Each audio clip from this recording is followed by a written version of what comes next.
Hello, America. Welcome to Saving the Republic. I'm Paul Ruskowski.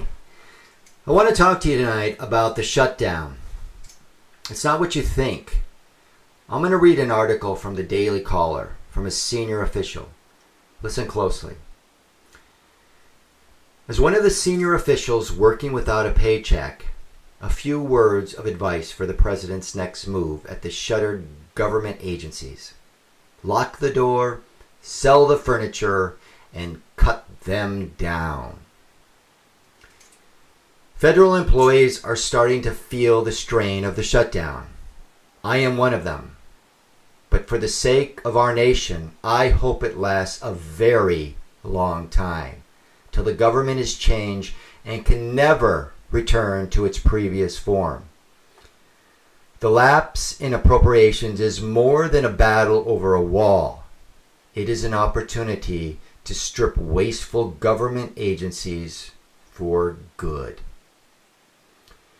On an average day, roughly 15% of the employees around me are exceptional patriots serving their country. I wish I could give competitive salaries to them and no one else. But 80% feel no pressure to produce results. If they don't feel like doing what they are told, they don't. Why would they? We can't fire them. They avoid attention, plan their weekend, schedule vacation, their second job, their next position. Some do this in the same position for more than a decade. They do nothing that warrants punishment and nothing of external value. That is their workday. Errands for the sake of errands. Administrating, refining, following, and collaborating on process. Process is your friend, is what the delusional civil servants tell themselves.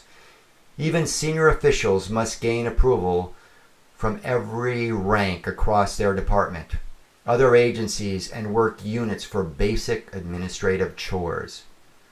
Process is what we serve. Process keeps us safe. Process is our core value. It takes a lot of people to maintain the process. Process provides jobs. In fact, there are process experts and certified process managers who protect the process. Then there are the 5% with moxie, career managers. At any given time, they can change, clarify, or add the process, even to distort or block policy counsel for the president. Saboteurs peddling opinion as research, tasking their staff on pet projects or pitching wasteful grants to their friends. Most of my career colleagues actively work against the president's agenda. This means I typically spend 15% of my time on the president's agenda and 85% of my time trying to stop sabotage. And we have no power to get rid of them until the shutdown. Due to the lack of funding, many federal agencies are now operating more effectively from the top down on a fraction of their workforce, with only select essential personnel serving national security tasks. One might think this is how government should function, but bureaucracies operate from the bottom up. A collective of self-generated ideas. Ideas become initiatives, formalize into offices. They seek funds from Congress and become bureaus or sub-agencies and become one day they grow into their own independent agency like ours. The nature of big administrative bureaucracy is to grow, to serve itself. I watch it and I fight it daily. When the agency is full, employees held liable for poor performance respond with threats, lawsuits, complaints, and process in at least a dozen offices, taking years of mounting paperwork with no fear of accountability, extending their careers with no real work is done. Do we succumb to such extortion? Yes, we do. We pay them settlements. We waive bad reviews and we promote them. Many government agencies have adopted the position that more complaints are good because it shows inclusion and, you guessed it, the process. When complaints come, it is cheaper to pay them off than it is to hold public servants accountable. The result? People accused of serious offenses are not charged, and self-proclaimed victims are paid by you, the American taxpayer. The message to federal supervisors is clear: maintain the status quo or face allegations. Many federal employees truly believe that doing tasks more effectively and cutting out waste by closing troubled programs instead of expanding them is morally wrong, as one cried to me. I get it. These are their pets. It is tough to put them down and let go, and many resist. The phenomenon was best summed up by a colleague who said, "The goal of government is to do nothing." If you try to get things done, that's when you run into trouble. But President Trump can end this abuse. Senior officials can reprioritize during an extended shutdown, focus on valuable results, and weed out the saboteurs. We do not want most employees to return because we are working better without them. Sure, we empathize with families making tough financial decisions like mine.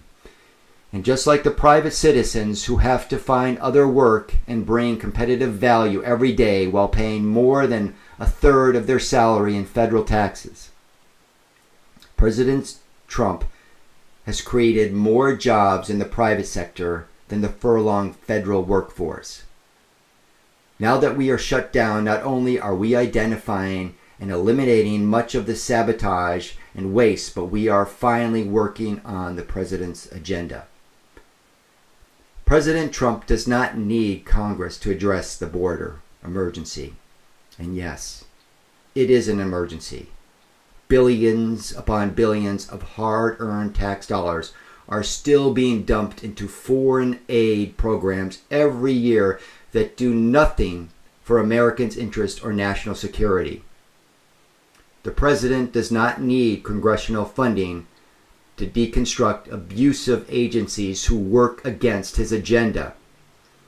This is a chance to effect real change, and his leverage grows stronger every day the shutdown lasts. The president should add to his demands, including a vote on all of his political nominees in the Senate. Send the career appointees back. Many are the 5% of saboteurs and the resistance leaders. A word of caution. To be a victory, this shutdown must be different than those of the past and should achieve lasting disruption with two major changes, or it will hurt the president. The first thing we need out of this is better security, particularly at the southern border. Our founders envisioned a free market night watchman state, not a bungled, bloated bureaucracy our government has become. But we have to keep the uniformed officers paid, which is an emergency. Ideally, continue a resolution to pay the essential employees, only if they are truly working on national security. Furlonged employees should find other work, never return, and not be paid. Secondly, we need savings for the taxpayers. If this fight is merely a rhetorical bickering with Nancy Pelosi, we all lose, especially the president. But if it proves that government is better when smaller, focusing only on essential functions that serve Americans, then President Trump will achieve something great that Reagan was only bold enough to dream. The president's instincts are right. Most Americans will not miss non-essential government functions. A referendum to end government plunder must happen. Wasteful government agencies are fighting for relevance, but they will lose. Now is the time to deliver historic change by cutting them down forever. Good night, ladies and gentlemen. This has been Saving the Republic. I'm Paul Ruskowski. Good night.